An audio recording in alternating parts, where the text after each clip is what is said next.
Bonjour tout le monde, ravie de vous retrouver pour un live qu'on va faire avec Sabrina del Medio Cielo, avec qui je fais le podcast La tête dans les étoiles, et c'est d'ailleurs à l'occasion de la sortie de nos 2 derniers épisodes du podcast qu'on voulait faire ce live. Alors je vois que Sabrina est là. Voilà. Ça fait un moment que j'ai pas fait de live. Mais je crois qu'elle doit pouvoir me rejoindre. Sabrina? Salut! Hola! Salut! Hola! Ça va? Hâte de se retrouver. Ouais, je suis super contente de faire ce live avec toi.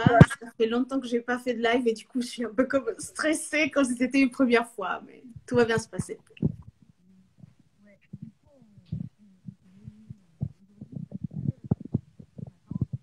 Lune, la pleine lune en Gémeaux.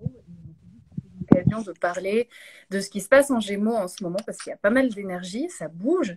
Donc peut-être que les personnes qui soit sont Gémeaux ou qui ont la lune en Gémeaux, ascendant Gémeaux, qui ont plein d'énergie Gémeaux, peut-être qu'ils le sentent particulièrement aussi. Mais bon, ça nous affecte tous parce qu'on a tous un peu de Gémeaux en nous. Oui, oui, comme on a pu le dire dans un des épisodes du podcast, toutes les énergies du zodiaque sont présentes dans tous les thèmes astro, que ce soit en grande quantité ou petite quantité. Donc, cette énergie Gémeaux, elle nous affecte toutes et tous, comme tu viens de le dire. Et ce qui est chouette, c'est que après l'explication de Mars en Gémeaux, sa rétrogradation, la conjonction avec la pleine lune, etc., on va essayer de donner quelques pistes aux personnes qui sont de l'autre côté pour qu'elles sachent plus ou moins dans quel domaine de la vie ça peut avoir des répercussions. Donc, c'est pour ça qu'on vous conseille de rester jusqu'à la fin parce qu'il y aura des informations peut-être un peu plus précises en plus des généralités qu'on va donner.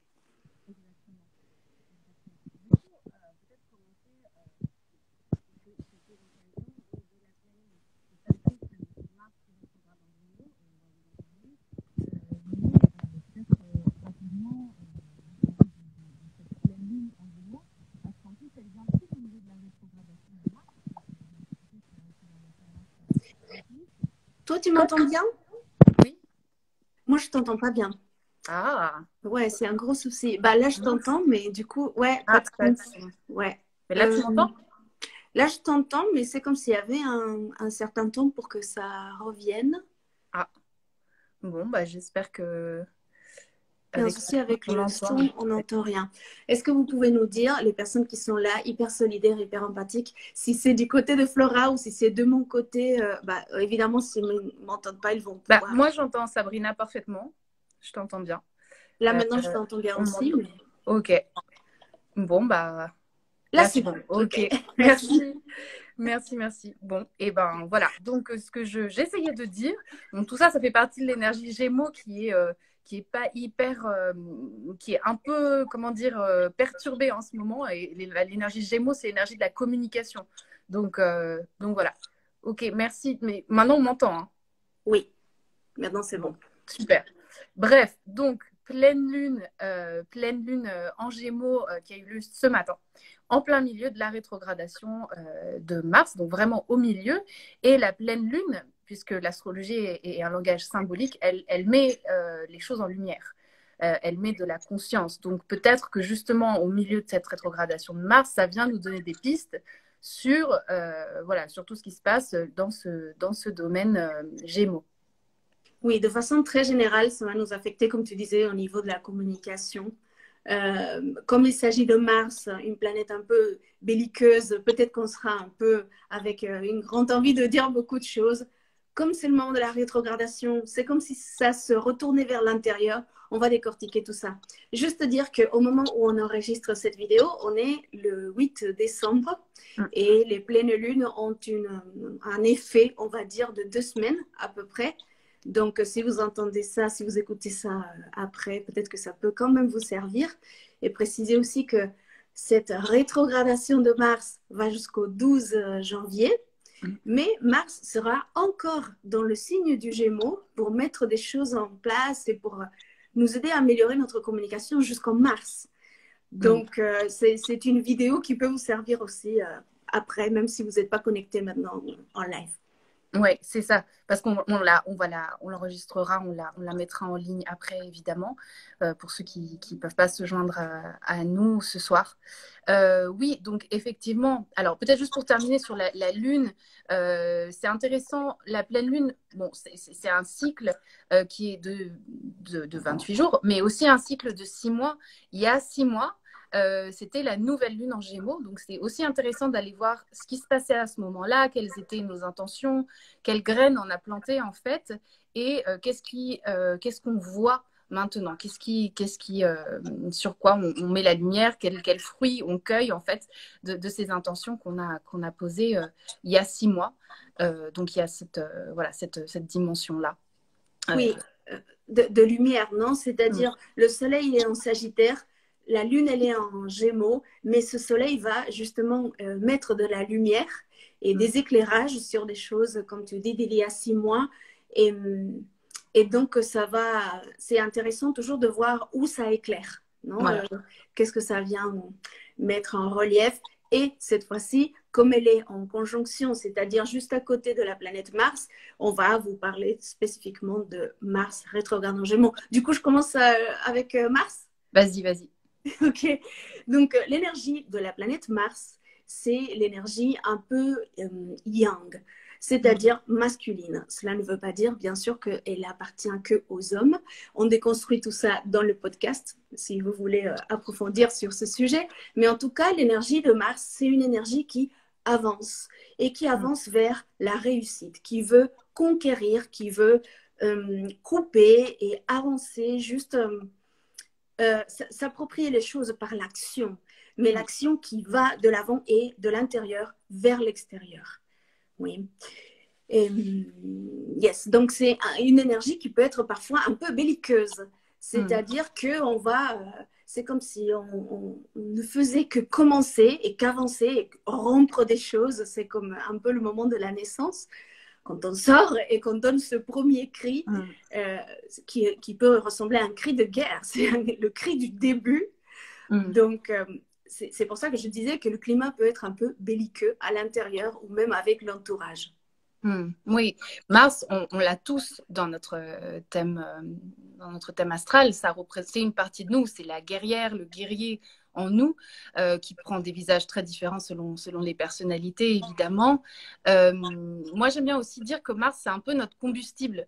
Il va de pair, d'ailleurs, avec Vénus, qui est le désir, et Mars, c'est un peu, justement, l'action qui nous permet de concrétiser le désir. Oui, Mars, c'est aussi une planète de feu. Oui, donc c'est pour ça que on peut éprouver des sensations, des émotions, pardon, exacerbées, un peu comme si quelque chose remontait à l'intérieur et qu'on ne pouvait pas contenir tout ça. C'est ça. Donc chacun de nous a Mars dans un signe qui est en lien avec qui on est. Et puis en ce moment, Mars, pour tout le monde, traverse la partie du ciel qu'on appelle Gémeaux. Donc on va parler spécifiquement de à quoi ressemble ce Mars en Gémeaux et qu'est-ce que ça veut dire pour nous aujourd'hui. Alors les Gémeaux, c'est comme on disait tout à l'heure, la communication, mais c'est aussi plein d'autres choses. Oui, donc à vous de voir dans quel domaine de la vie ou dans quel sujet, dans quel rapport, dans quel truc de la vie quotidienne, ça se voit. Donc on disait la communication, mais c'est aussi les déplacements courts, les transactions commerciales, les frères et sœurs, les cousins, cousines. D'autres mots-clés qui te viennent comme ça? L'apprentissage, notre façon de découvrir, un des mots-clés, c'est effectivement la curiosité.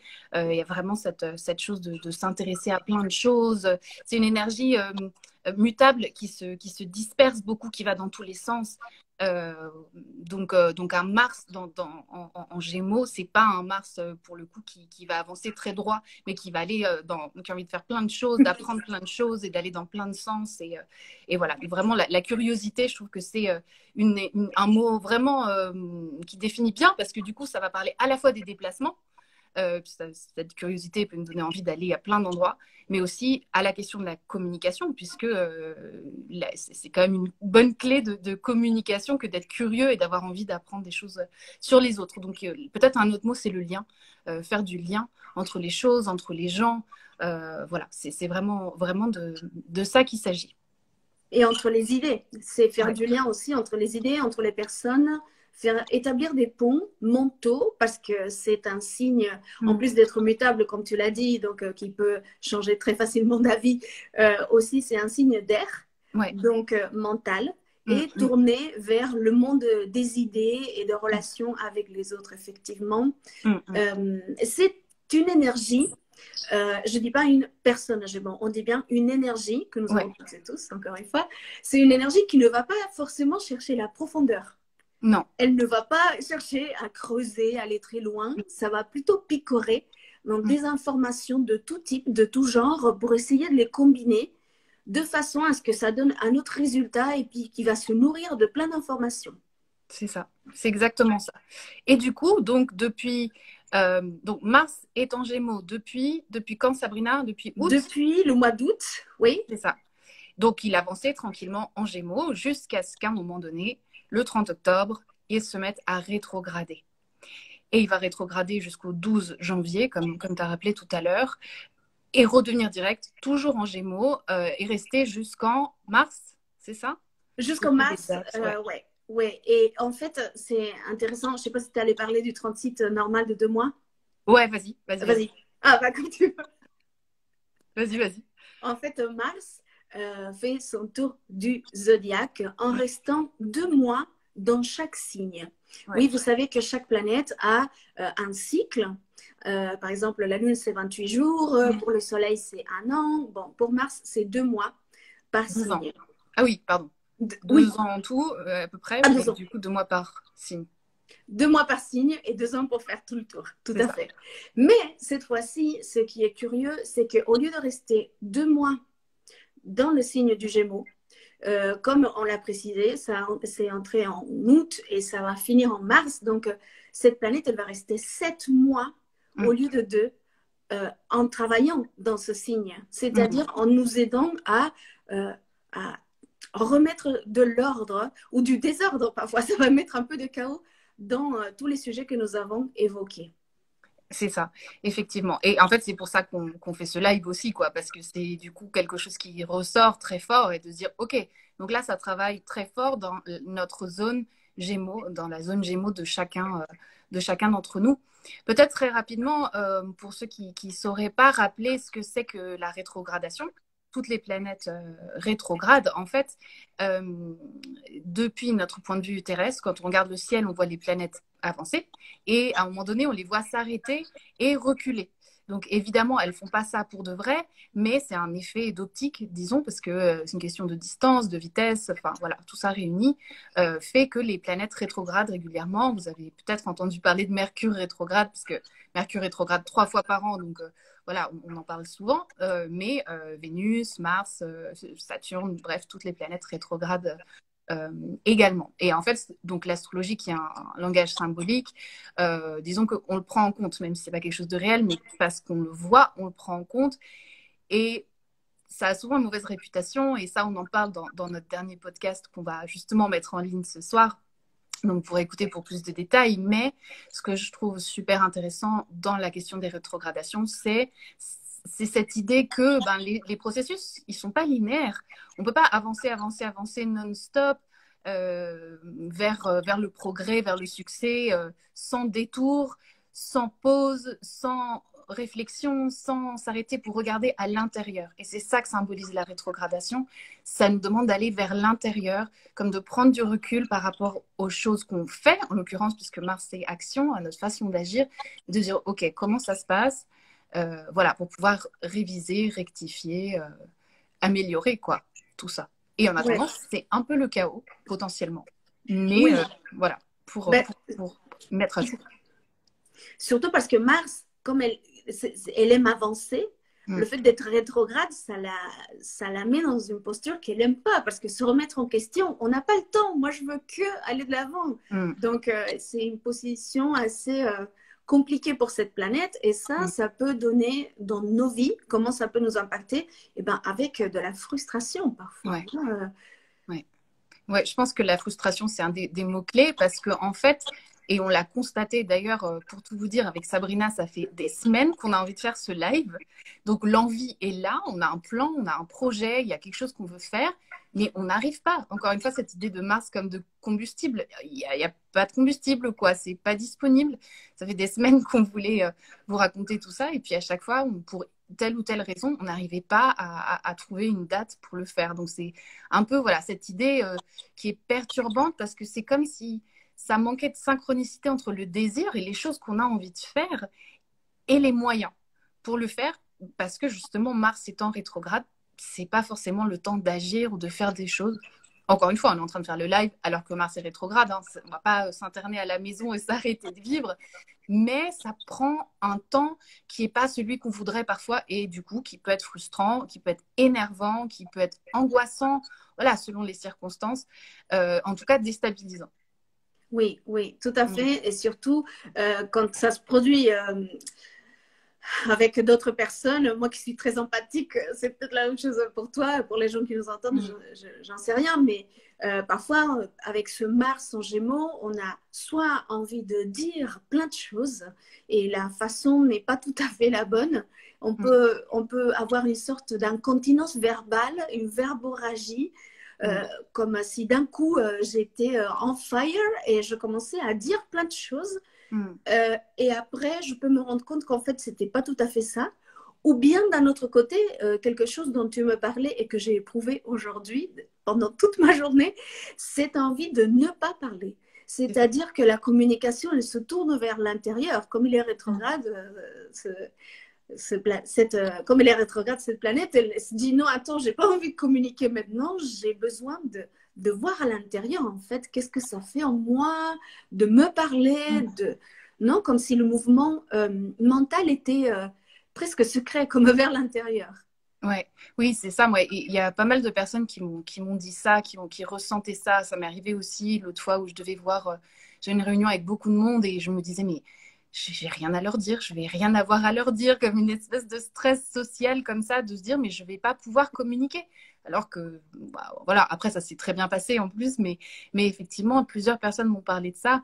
Et du coup, on vous le partage aussi, parce que si jamais ça vous arrive, ben, sachez que ça fait partie de l'énergie du moment et que se dire que déjà ça va passer et que ça fait peut-être partie d'un processus de révision, ben, voilà, d'un moment d'aller vers l'intérieur. Euh, ouais, peut-être. Ça aide beaucoup à déculpabiliser et à pas se forcer, en fait, à respecter Ouais. nos cycles. Comme les planètes vivent en nous, l'univers vit en nous et chaque personne est un univers. Donc, c'est aussi respecter ces moments parce que peut-être c'est pas forcément ce moment où on dit plein de choses ou où on se contient. Enfin, selon le cas de figure, non, les personnes qui sont dans l'incontinence verbale, eh ben, ce sera trouver l'équilibre, non? Mais en tout cas, ne pas se forcer, ou ne pas culpabiliser si bon, on est un peu dans l'excès des mots d'agressivité. Aussi, un point plus ou moins important, c'est que les fêtes de fin d'année arrivent et qu'on commence aussi à faire des bilans. On va retrouver nos familles, peut-être dans la plupart des cas, ou on va retrouver des amis. Donc, comment faire la part des choses et se dire, OK, j'ai très envie de leur dire plein de choses que j'accumule, non? Parfois, ce sont des colères aussi, des frustrations, de vieux dossiers, comme on dit en français. Est-ce que je vais tout balancer à Noël ou est-ce que je vais plutôt aller vers l'intérieur, voilà, me calmer? Ou si j'ai pas envie de voir ces gens, et ben comment je fais pour protéger cet espace intérieur dont j'ai besoin en ce moment, sans me couper du lien. Ouais.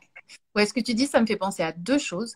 D'une part, je pense, à un bon moment pour écrire, parce que finalement, ça traduit bien, pardon, pas Mercure, justement, Mars rétrograde en Gémeaux, c'est-à-dire que les Gémeaux qui est le signe de la communication, mais Mars rétrograde nous demande d'aller vers l'intérieur. Donc l'écriture, c'est une façon de communiquer, mais pour soi-même, en soi-même, et qui peut permettre justement de faire le bilan, et si les choses sont un peu chaotiques, voilà, de les mettre sur papier pour les éclaircir.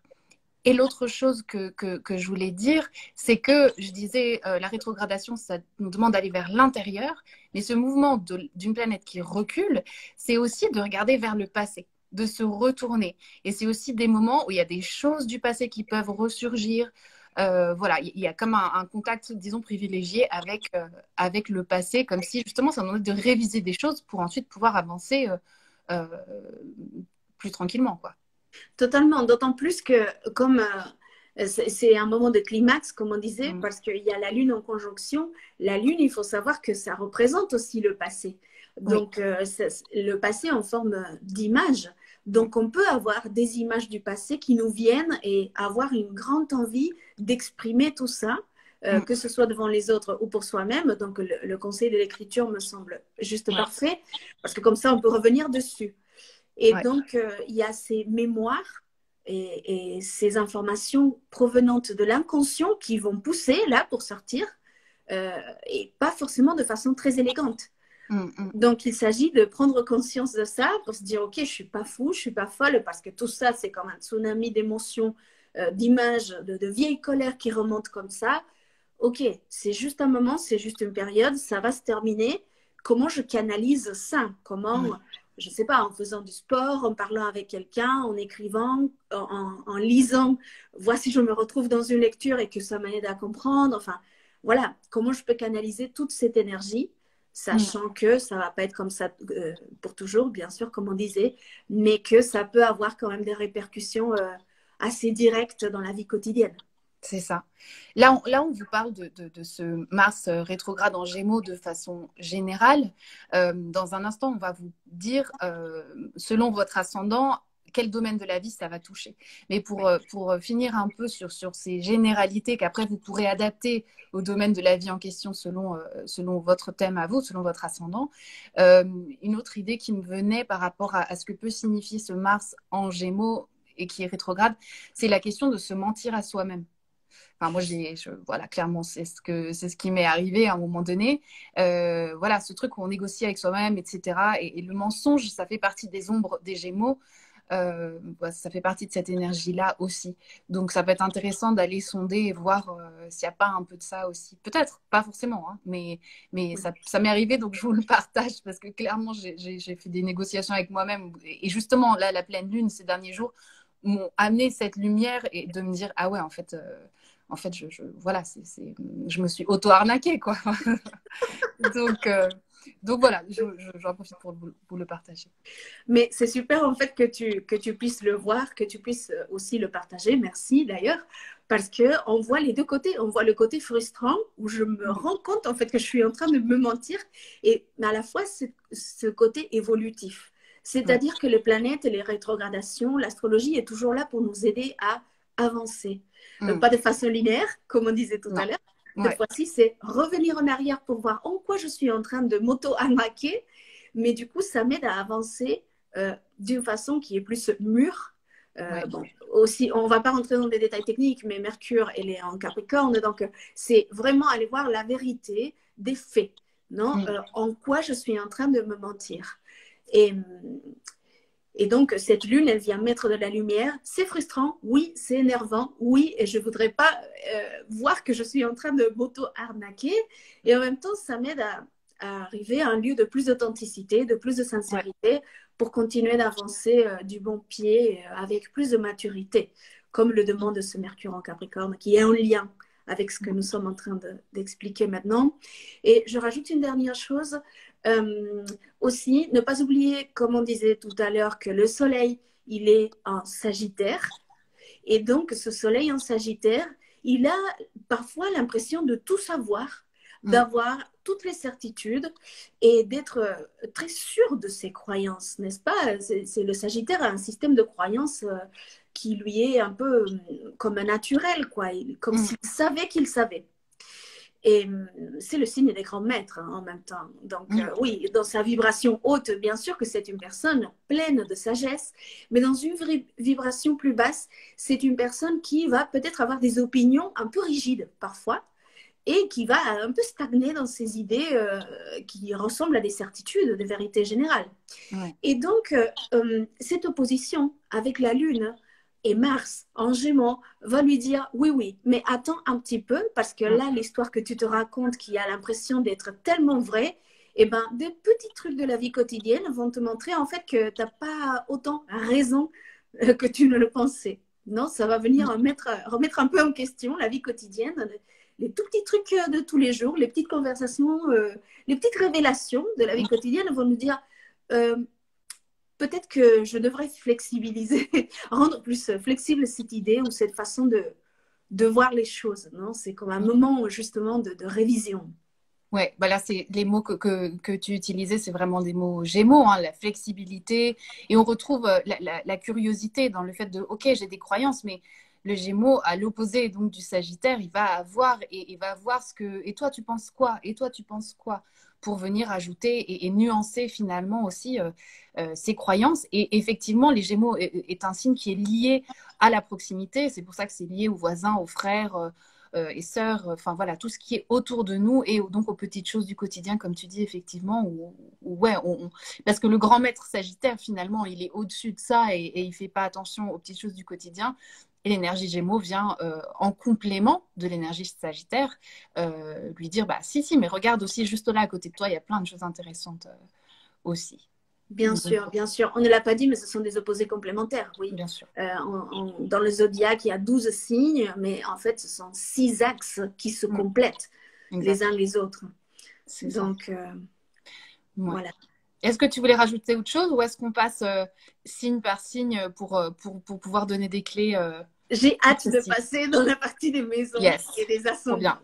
Alors, en fait, on vous explique ce qui va se passer là. On va, selon les ascendants, vous dire dans quel domaine de vie ça se passe, tout ce dont on vient de parler.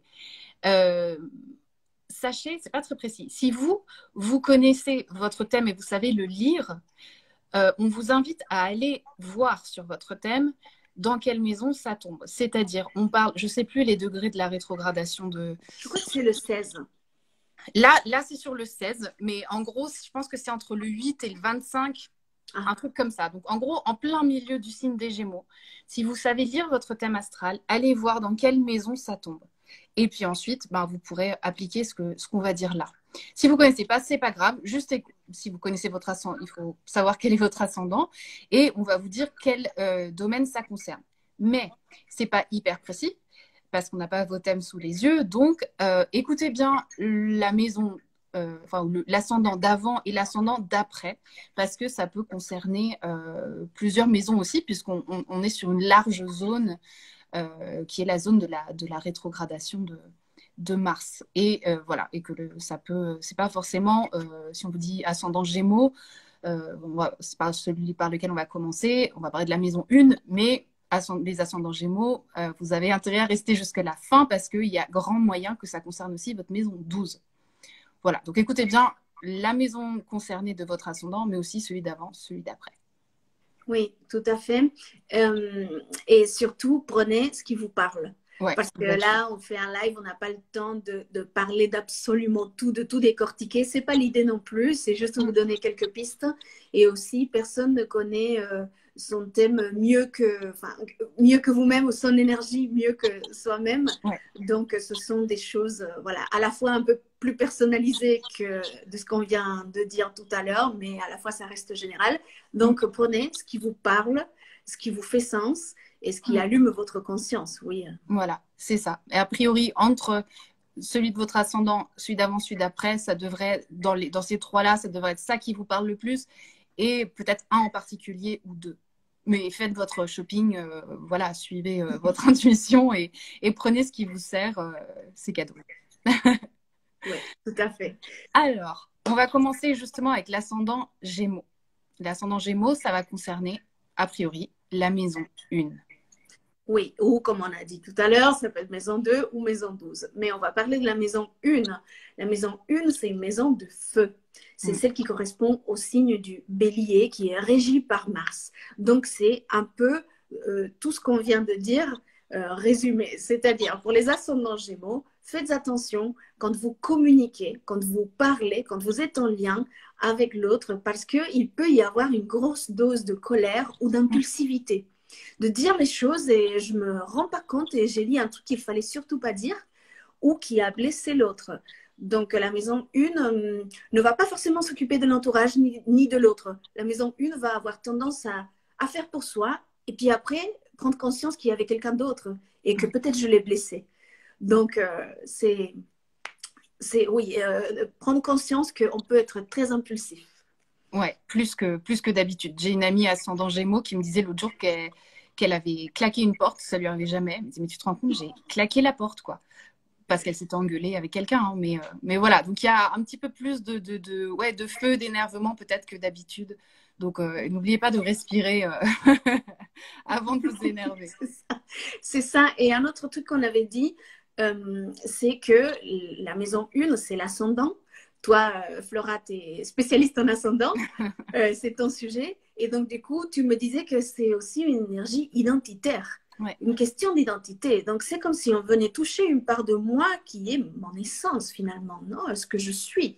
Donc, c'est pour ça aussi qu'on peut se sentir un peu attaqué ou qu'on peut attaquer les autres parce que ça vient toucher à quelque chose de très profond qui est notre identité. C'est ça. Donc cette rétrogradation, ça peut aussi être un moment de se demander comment j'agis, comment je me montre, et de faire une mise à jour par rapport à ça. Voilà. Alors, l'ascendant suivant, c'est l'ascendant taureau qui sera touché, enfin, ça se passe dans la maison 2. Oui, tu veux y aller? Ok. La maison 2, elle concerne comment on prend soin de soi, comment on devient une mère pour soi. J'aime bien la considérer comme ça. Elle est en lien avec la question des valeurs. Alors, ça peut être comment je prends soin de moi. Ça peut être de façon très terre à terre la question des valeurs monétaires, donc comment je gagne ma vie. Donc, pour les ascendants taureaux, le petit conseil, c'est de réviser vos comptes. D'être bien sûr que tout a été payé, dans ce qu'on disait tout à l'heure, de regarder en arrière, d'être sûr que tout est OK, parce que justement, il peut y avoir des dysfonctionnements par rapport à ça. Mais aussi, cette maison 2, dans le sens de prendre soin de soi, de comment on prend soin de notre corps, notamment.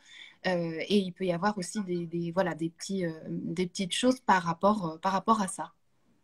Oui, donc maison 2 égale matériel et à quoi je donne de la valeur. Donc, qu'est-ce qui est concret et quelle est la valeur que je lui donne? Donc, le corps, comme tu as dit, l'argent et parfois c'est l'estime de soi aussi au niveau psychique, non? Ce trésor que nous avons, même s'il n'est pas concret, mais c'est quelque chose qui a de la valeur et à laquelle on peut accorder plus ou moins de valeur.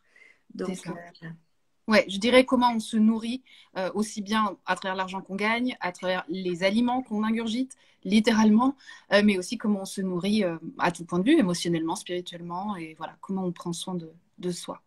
Voilà de quelles informations aussi on se nourrit, vu que oui, exactement. De quelles informations on se nourrit, ça c'est une bonne façon de voir ça, ouais, effectivement. Alors, on continue avec l'ascendant suivant, l'ascendant bélier. Qui sera concerné a priori par la maison 3. Oui, et du coup, ça touche un peu à ce qu'on a dit pour les Gémeaux et maison 1 parce qu'il y a comme une réciprocité. Donc, il va falloir faire attention aux déplacements courts, à la communication. Le bélier a tendance à être très impulsif, à dire les choses et après réfléchir ou à faire. Et après réfléchir, ou même pas réfléchir, juste faire et avancer, avancer, avancer. Donc, cette rétrogradation en conjonction avec la Lune vient lui dire, oui, mais attends, regarde à l'intérieur et va voir le passé avant de continuer d'avancer. On a déjà dit que c'est pas très rigolo, surtout pour un ascendant régi par la planète Mars, et pas avancer, c'est pas du tout son truc, non? Et reculer encore moins. Oui, et là, ce qu'on disait tout à l'heure sur le fait de ne pas avoir envie de communiquer, la maison 3, c'est la maison de la communication, donc ça peut se dire en particulier pour les ascendants béliers ou les ascendants qui sont autour, qui peuvent être concernés par cette maison. Ouais. Et attention, les béliers qui ont des frères et sœurs ou des voisins avec qui ils s'entendent très bien ou au contraire, ils ne s'entendent pas très bien, faites attention parce que cette maison 3 est justement celle des liens proches, comme on avait dit. Et donc, ça peut venir frotter à ce niveau-là. Ouais, exactement. Très bien.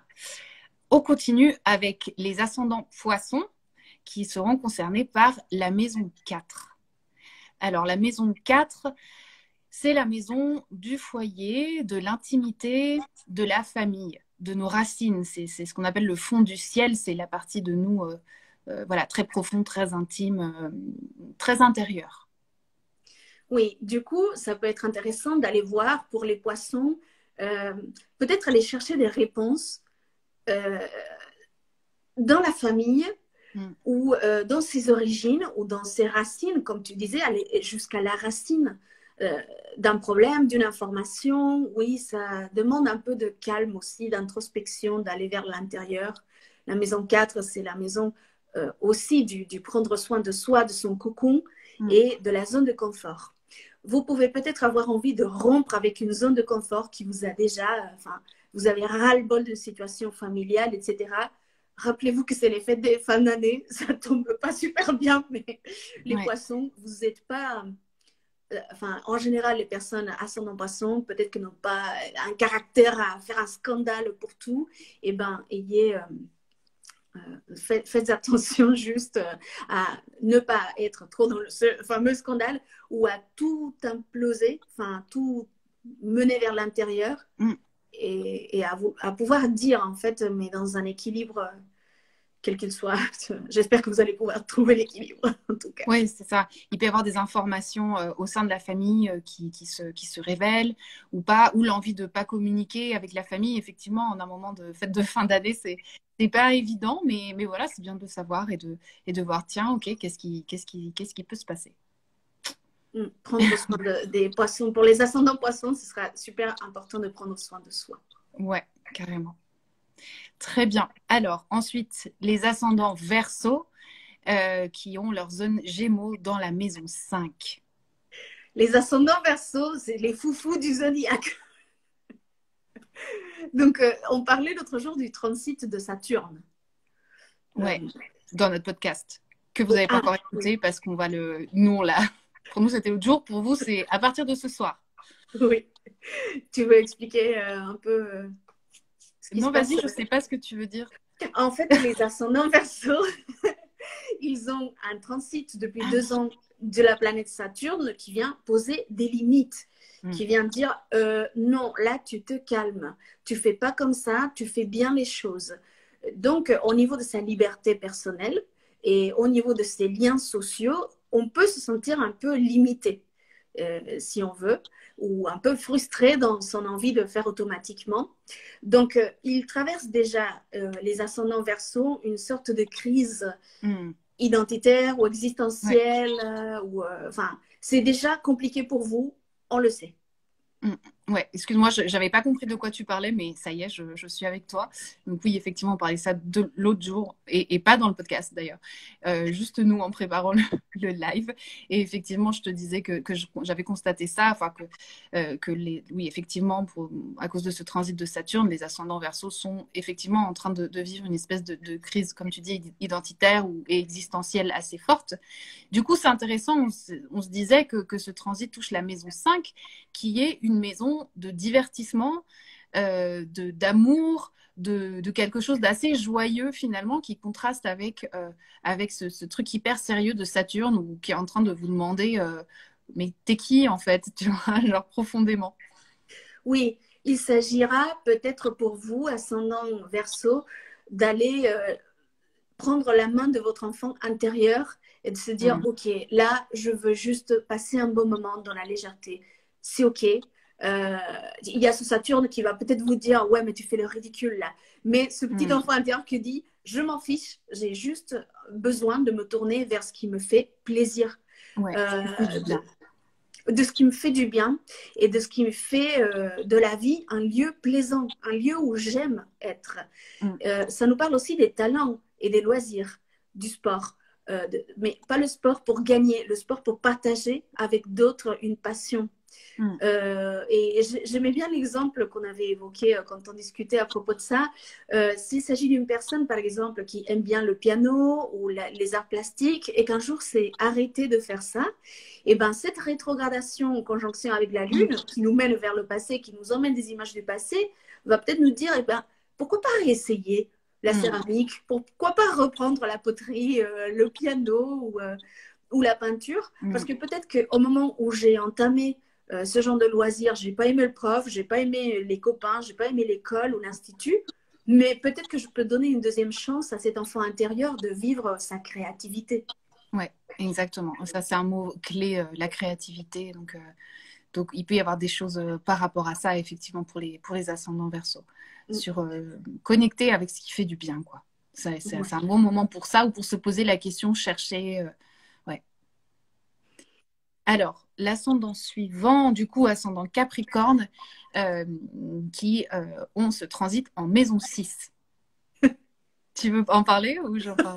Bah, ça me fait rire parce que déjà les Capricornes, ils se mettent en général beaucoup de pression, ils pensent qu'ils sont les responsables de tout, ils assument les responsabilités plus ou moins bien, mais ils assument tout. Mm. Et du coup, la maison 6, c'est celle du travail. Donc attention, parce que si vous êtes dans la surcharge de responsabilités et que vous en assumez d'autres, et ben, ça peut aller vers un burn-out. Ouais. Ouais, c'est ça. C'est que cette maison 6, elle est en lien avec la santé, avec le travail. Donc, parfois, dans cette maison, les transits peuvent avoir des répercussions justement sur la santé si on ne fait pas attention, si on n'apprend pas, par exemple, à déléguer. C'est une des choses dont les Capricornes peuvent faire usage parce qu'ils ont en général tendance à prendre beaucoup de responsabilités sur eux-mêmes. Donc voilà, de pouvoir peut-être déléguer pour prendre soin de soi et prendre soin de sa santé. Ouais, quelque chose de cet ordre-là, du quotidien. Peut-être qu'on a du mal à agir, donc encore une fois, puisque Mars est vers l'intérieur, du mal à agir, mais c'est comme si c'était un moment pour réviser nos routines, notre travail, notre façon de travailler. Oui, tout à fait. Toutes ces actions que l'on fait au quotidien et qui font de ça notre vie de tous les jours. Attention aux informations aussi, ce qui passe à travers le travail. Voilà, quelles informations impactent ma santé aussi. Enfin, Exactement. Voilà pour les ascendants Capricorne. L'ascendant suivant, c'est l'ascendant Sagittaire qui a ce transit de Mars rétrograde dans sa maison 7. La maison 7, c'est la maison de l'autre, des relations, du couple, mais aussi des associés. Donc, la communication avec l'autre. Encore une fois, peut-être qu'on n'a pas envie de communiquer avec l'autre, peut-être qu'on a des choses à dire. Encore une fois, peut-être qu'on a des choses à dire et on ne sait pas comment les dire. Ça, c'est peut-être ce qui se passe. D'où la frustration dont on parlait tout à l'heure. Et encore une fois, c'est peut-être juste, il faut prendre le temps, peut-être il faut écrire. Mais voilà, c'est probablement ça qu'il se passe. Qu'est-ce que tu dirais, toi, Sabrina? oui, donc je suis totalement, absolument d'accord. Et du coup, le conseil que je donnerais aux personnes sagittaires est un peu le même que je donnerais aux personnes Gémeaux enfin, ascendant Gémeaux et ascendant Bélier, c'est d'observer et d'essayer de prendre un peu de recul, d'observer son état mental. Dans quel état émotionnel et mental je suis quand je vais communiquer quelque chose et quand je ne veux pas communiquer, est-ce que je veux me forcer? Pourquoi? Enfin, être là, à l'écoute de ses pensées, un message un peu mindfulness, mais être à l'écoute de ses pensées et vraiment à l'écoute parfois de ses rigidités. Non Ouais, complètement d'accord. Je pense que la rétrogradation, elle raconte ça, c'est-à-dire qu'on avance, et puis d'un coup, hop, on s'extrait, c'est comme on se sort du game un peu, et du coup, ça permet d'observer. Ça permet d'observer, et voilà, effectivement, je pense que c'est un truc, une idée clé pour tout le monde, mais encore plus pour ces ascendants qui sont concernés par des choses relationnelles, etc. Donc, ascendant Sagittaire, observer. Le mental, calmer ce mental. C'est aussi un signe mutable. La maison 7 est une maison d'air. Donc, ouais. Ouais, c'est ça. On observe et puis on communiquera plus tard. C'est pas grave. Voilà. Ça va bien se passer. Ok, l'ascendant suivant, c'est l'ascendant Scorpion qui vit ce transit dans la maison 8. Sabrina, tu veux nous parler de la maison 8? La maison 8. Alors, j'ai plein de planètes en maison 8. Hein. C'est presque ma maison. Donc, je sais très bien de quoi il s'agit, à mon insu. Et donc, voilà, c'est la maison un peu des peurs, des fragilités, des vulnérabilités, parfois des colères très enfouies. Et c'est surtout la maison de l'inconscient. Donc, ce Mars, le guerrier, il va être là en train de remuer un peu dans la cave émotionnelle pour dire, bon, ok, mais quelles sont les informations qu'il y a ici? dont je peux me débarrasser ou grâce auquel je vais continuer d'avancer oui, du bon pied. Non? Mais bon, c'est clair que ce n'est pas une position très confortable parce que ça vient remuer dans l'inconscient, dans le passé et là où on ne veut pas aller voir, là où c'est pas très joyeux, disons. Ouais, c'est ça. Et pour revenir sur cette idée d'observation, ce qu'on s'était dit avec Sabrina en préparant tout ça, c'était que peut-être ce qui se passe là pour les ascendants scorpions, c'est que peut-être qu'il y a des actions, Mars, qui révèlent des informations, Gémeaux, inconscientes. C'est-à-dire que peut-être nos actions, voilà, nous révèlent des motifs inconscients.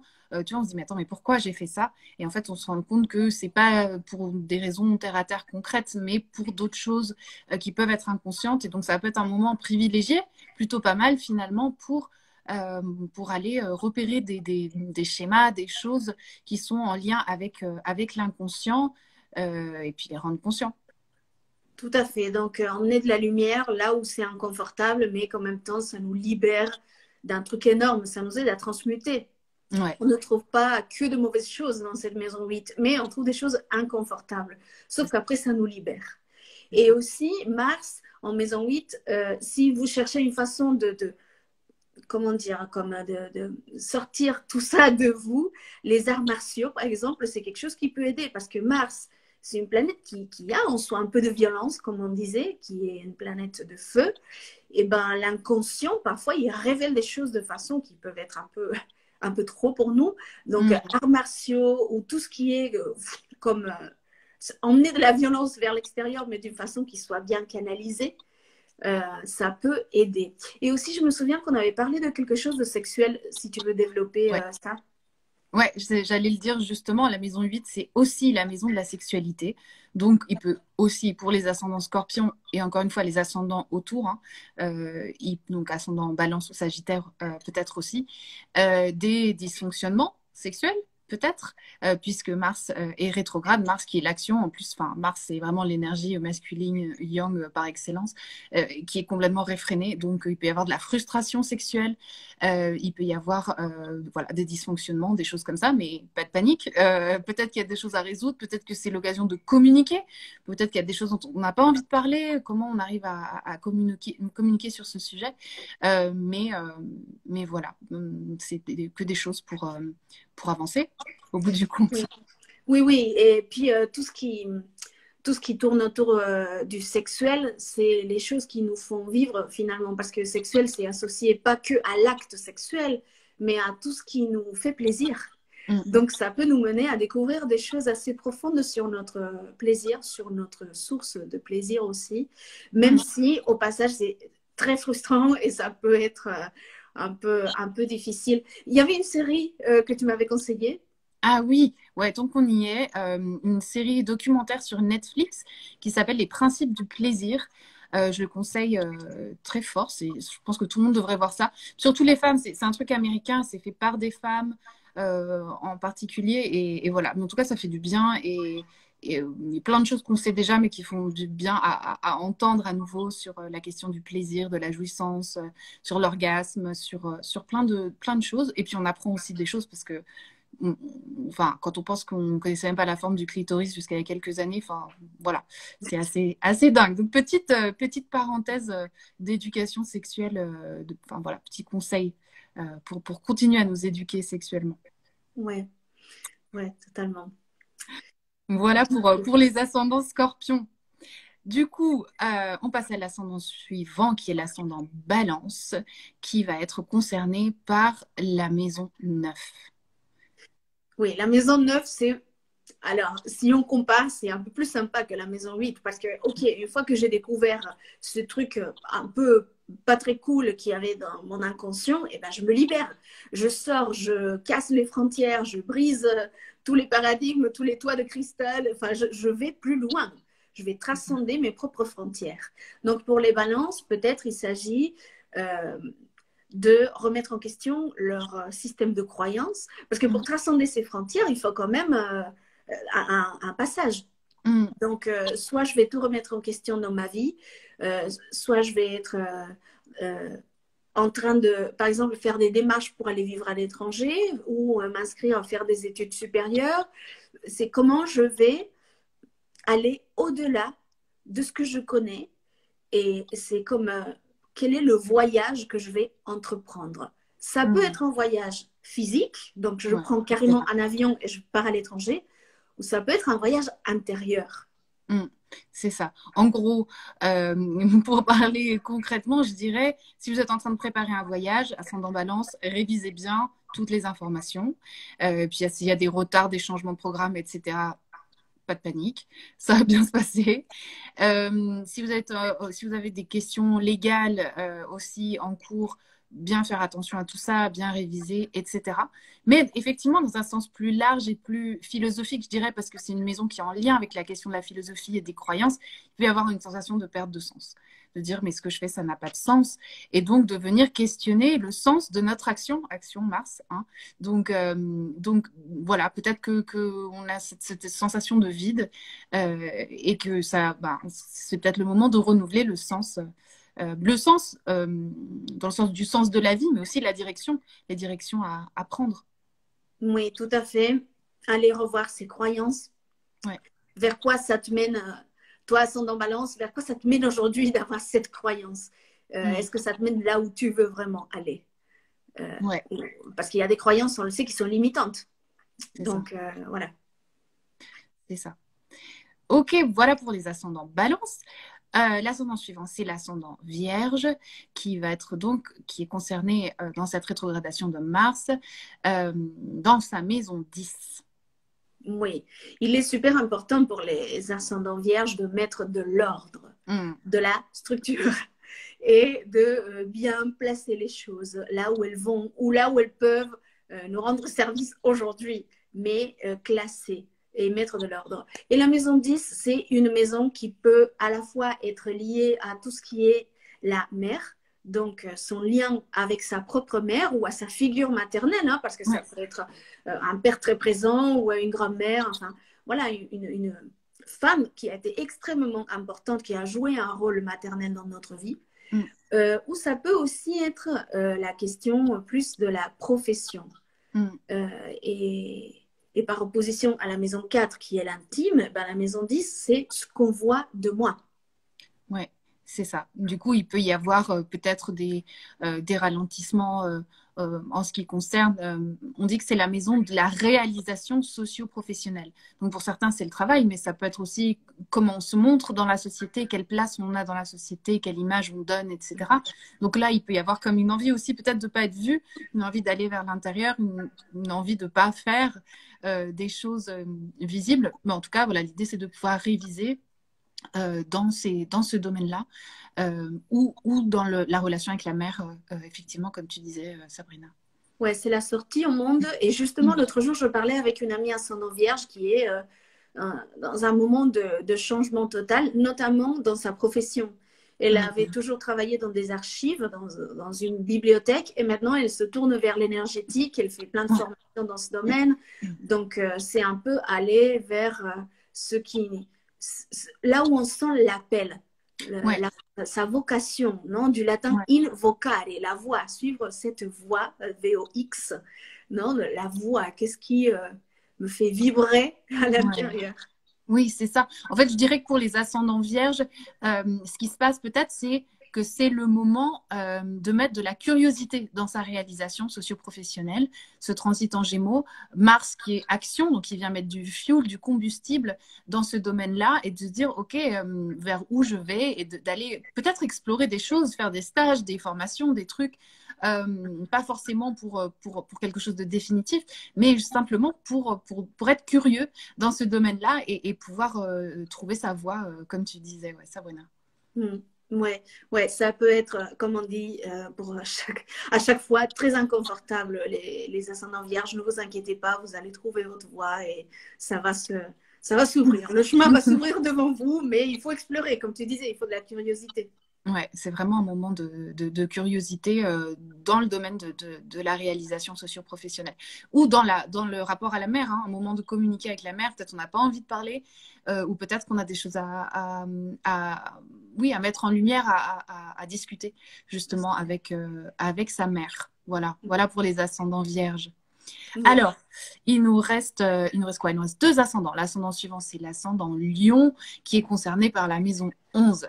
La maison 11, qui est la maison de la communauté, des projets aussi. Oui, nous sommes toutes les deux Verseaux et c'est associé à la maison 11. La maison 11 est celle des amis et celle Hmm. des groupes dans lesquels on se sent unique et les autres aussi ont leur lieu pour être unique. Donc, Mars, c'est un peu une planète de leadership.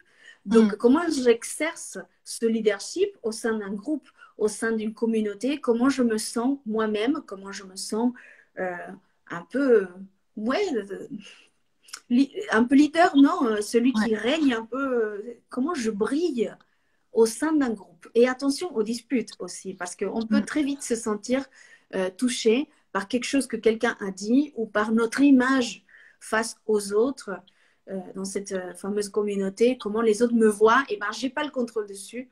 Donc c'est finalement aller vers l'intérieur et dire ok, qui je veux être et qu'est-ce que je veux incarner dans ce groupe de personnes. Hmm. Ouais, et je dirais, comme c'est une maison d'air, comme on l'a dit pour la maison 3 et les ascendants bélier et la maison 7 pour les ascendants sagittaires, peut-être qu'il n'y a pas envie de communiquer avec le groupe, quel qu'il soit, hein, le groupe, la communauté, ce qui vous parle, les amis. euh, voilà, donc c'est aussi un moment pour aller vers l'intérieur. Ou peut-être, encore une fois, peut-être qu'il y a des choses à dire, des choses à partager dans l'organisation d'une communauté ou simplement avec les copains. Oui. Donc voilà, c'est peut-être ça qui se passe pour les ascendants Lion. Je regarde s'il y a des choses. Oui, voilà, la communication dans la Oui, et juste, communauté. ah, Ouais. pardon, tu Non, disais? vas-y. Je disais pas de panique, parce que les ascendants lions, ils aiment briller, et si leur lumière est opaque, ou s'ils ont, par exemple, s'ils n'ont pas envie de communiquer, s'ils n'ont pas envie de briller dans ce groupe, ça ne durera pas pour toujours. Oui, c'est un moment de remise en question, encore un petit mois, et Mm. puis après, on va trouver la façon de révéler encore plus de lumière au sein de Oui, ce groupe de personnes. ouais, ouais, c'est ça. La sensation de la rétrogradation, c'est vraiment ça. Des fois, je me dis, c'est comme des chiens qu'on retient, qui ont envie de bouger, mais qu'on retient, qu'on retient, qu'on retient. Et voilà, au 12 janvier, quand Mars redevient direct, c'est le moment où on lâche et qu'ils peuvent enfin avancer. Un Mm, peu ça. mm. Bon, eh ben, on va conclure avec le dernier ascendant, qui est l'ascendant Cancer, qui donc va être concerné, qui vit cette rétrogradation dans la maison 12, qui est la dernière maison et la plus complexe et la plus difficile à cerner. Euh, mais tu me l'as super bien expliqué l'autre jour, Sabrina, alors je veux bien que Elle est tu me partages mystérieuse. ça. La Ouais. maison 12, on n'arrive pas à la saisir. Mais juste en ce moment, je suis en train de lire un super bon livre sur la maison 12. En fait, maison 12, il s'agit surtout de ne pas faire. Il Mm, s'agit d'accueillir ce qui se produit. mm, Donc, d'allumer ses antennes et juste rester attentif, comme on disait tout à l'heure, la question de l'observation. Mais il y a une question très importante qui est celle de l'intuition. mm. Donc, comme Mars, on l'a dit, c'est une énergie masculine, mais les rétrogrades, c'est comme si le côté agressif masculin, comme s'il reculait, Mm. et que l'énergie devenait un peu plus, entre guillemets, féminine ou yin. La maison 12, c'est une maison d'eau, c'est une maison d'énergie féminine, et donc il s'agit plus d'être à l'écoute et dans la réception, et puis surtout que c'est un ascendant cancer, donc c'est aussi une planète féminine, d'eau, euh, yin, être à l'écoute, attirer vers soi, surtout pas aller à la conquête de. Donc si vous êtes à un moment de extrême nébuleuse, faites confiance parce que d'une manière complètement inattendue, les réponses peuvent arriver et les actions, elles se font quand même. Avec ou Mm. sans vous, ça va avancer. Mm. Oui, donc encore une fois, on revient sur cette question d'observer. Mais là, on parle d'une observation qui est intuitive. Cette maison 12, elle est très spirituelle, elle est très empathique, elle est très éponge, quoi. En fait, on est très perméable à ce qui peut se passer autour. Donc, il y a un côté ouais, très connecté, je dirais, de cette maison 12 pour les ascendants cancer. C'est aussi une maison, puisque c'est la dernière maison, c'est la maison des fins de cycle. Donc peut-être que vous êtes aussi, chers ascendants cancer, dans des moments où vous êtes en train de terminer des cycles et peut-être qu'ils ont du mal à se terminer. Parce que c'est difficile, c'est aussi une maison en lien avec la fusion, donc on a du mal à se détacher. Donc voilà, ça peut être aussi assez frustrant, mais voilà, vous allez finir par vous détacher. Mais voilà, ça peut concerner des fins de cycle, ça peut concerner aussi des questions transgénérationnelles. Tout à fait. Voilà, donc il y a quelque chose aussi d'un lien au passé, pas comme, enfin voilà, oui, au passé et aux vies avant nous, qui est très fort. Oui, et bon, on ne va pas rentrer dans les détails techniques, mais c'est en lien aussi avec des choses qui se passent dans l'inconscient, dans la maison de l'inconscient. Donc, il s'agit d'arriver à la fin, comme tu disais, pour couper avec un patron inconscient qui enfin se termine, même si aujourd'hui, vous n'y voyez pas clair. Mais dans quelques mois, ça aura été super net. Et quand Mars va traverser votre ascendant, et ben là, vous allez sentir à quel point vous avez fait cette alchimie, cette transformation dans le passé, dans le transgénérationnel, dans cette nébuleuse. Et ben, il y a quelque chose qui va se clarifier. Donc, faites confiance au processus. Ouais, c'est ça. C'est une maison qui est en lien avec ce qui est pas clair, ce qui est flou. Donc là, vous êtes peut-être en plein dans le magma, mais bon, ça va décanter aussi quand Mars redeviendra direct. Peut-être que là, l'information, elle sera plus claire finalement. Tout à fait. Faites attention à vos rêves. Faites attention aux informations de votre famille. Prenez note de tout ce que votre inconscient vous envoie parce que ça va faire sens dans un certain temps. Voilà, donc patience, ascendant cancer. Voilà, on a fait le tour du zodiaque. J'espère que ça vous a parlé, que vous retrouvez un petit peu, que ça vous donne des clés, que ça vous aide à traverser cette rétrogradation de Mars. Peut-être pour terminer, vous dire que ce soir, on publie les 2 derniers épisodes de notre podcast La tête dans les étoiles, les 2 derniers épisodes de la première saison, parce qu'on sera peut-être de retour un jour avec une autre saison, pas tout de suite, mais on a plein d'idées et plein d'envies, et puis surtout, on a adoré travailler ensemble. Donc, on a envie de continuer. Pourquoi arrêter ce qui nous fait du bien? Voilà, est-ce que tu veux nous en dire un peu plus, Sabrina? À quelle heure est-ce que les podcasts seront Les podcasts sont disponibles? déjà en ligne, donc si vous allez sur Spotify, vous allez les retrouver. Et ce qui est intéressant, c'est que comme c'était les derniers, on s'est un peu lâché et donc ils durent quand même longtemps. Donc si l'astrologie a commencé à vous intéresser, vous allez certainement trouver des réponses, des informations qui seront très intéressantes. Même si vous n'êtes pas dans le domaine de l'astrologie ou de l'énergétique, parfois ça aide à déconstruire. Nous, on a voulu faire un podcast pour déconstruire les idées reçues. L'astrologie, ce n'est pas l'horoscope, ce n'est pas les conneries qu'on nous dit dans le tram ou qu'on lit dans les magazines parfois. C'est quelque chose de très profond. Et donc, voilà, nous avons voulu expliquer tout ça pour les personnes qui sont curieuses, justement, et qui aiment savoir un peu de tout. Oui, c'est ça. C'est bien là, avec ce transit de Mars rétrograde qui nous demande de pas trop agir, où il n'y a pas trop de combustible pour agir, mais c'est quand même cette énergie Gémeaux pleine de curiosité. Donc, écoutez des podcasts. Pourquoi pas un podcast sur astrologie, voilà. Et puis, il y a deux petites annonces que nous avons aussi à faire avant de vous quitter. Bon, je voulais vivement vous conseiller les lectures de Flora qui sont superbes. Flora, elle fait des lectures de thème astral, de synastrie. Donc, quand il y a 2 personnes qui mettent en commun leur thème pour voir ce que ça peut faire rejaillir de ce lien qu'elles ont, des révolutions solaires. Donc, si c'est votre anniversaire, c'est un peu pour voir comment les transits de l'année vont répercuter dans votre vie, pour savoir si c'est une année pour l'expansion, une année pour le voyage intérieur, si c'est une année pour fonder une famille. Voilà. Donc, je suis sûre qu'elle peut vous apporter plein de réponses et on est en période de fête de fin d'année. Et voilà, parfois, plutôt que d'aller chercher des cadeaux qui n'ont peut-être pas de sens, eh ben, une lecture astrologique, ça peut être un super moyen de mieux se connaître et d'offrir quelque chose qui a vraiment de la valeur pour la personne en question. Merci Sabrina. Et il me semble que tu vas faire une formation, non? Oui, je vais faire un atelier d'introduction à la lecture du thème astral. Parce qu'en fait, autour de moi, les personnes me demandent à chaque fois, me posent des questions. Eh ben, qu'est-ce que ça veut dire ci? Qu'est-ce que ça veut dire ça? Mais comment ça se fait que ci et là et tout? Et je me suis dit, ben, pourquoi pas donner les outils aux Oui. personnes pour qu'elles puissent devenir autonomes dans les lectures de leur propre thème ou du Mm. thème des autres. Vous n'allez pas devenir un ou une spécialiste en 2 heures et demie. C'est le temps que dure l'atelier, mais vous allez au moins avoir des clés ou des bases pour comprendre comment fonctionne l'astrologie. C'est à Lyon, c'est présentiel, ce qui est génial. Et c'est le samedi 17 décembre, en espérant qu'un jour, je vais en proposer d'autres. Bah ouais, tu peux faire une tournée. Il faut faire ça. Moi, j'ai hâte de reprendre mes ateliers aussi à divers endroits. Et voyager en donnant des ateliers, ça peut être, c'est vraiment trop bien. Ah oui. Voilà. Si jamais vous avez des questions, c'est le moment. N'hésitez pas. Et puis sinon, comme on a dit, on va mettre cette vidéo en replay. Voilà, n'hésitez pas. Ou même demain, après-demain, si vous avez des choses qui vous traversent l'esprit, que vous avez des questions par rapport à tout ce qu'on a raconté, n'hésitez pas à nous contacter.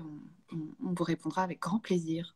Voilà. Oui, oui. Donc, si Mars rétrograde le permet, cette vidéo sera disponible aussi sur YouTube et sur mon profil El Medio Cielo. Voilà. Et ben merci de nous avoir écoutés et merci Sabrina. Merci à toi, je suis super contente. Trop bien. Allez, bonne soirée. Allez, à la prochaine. Ciao.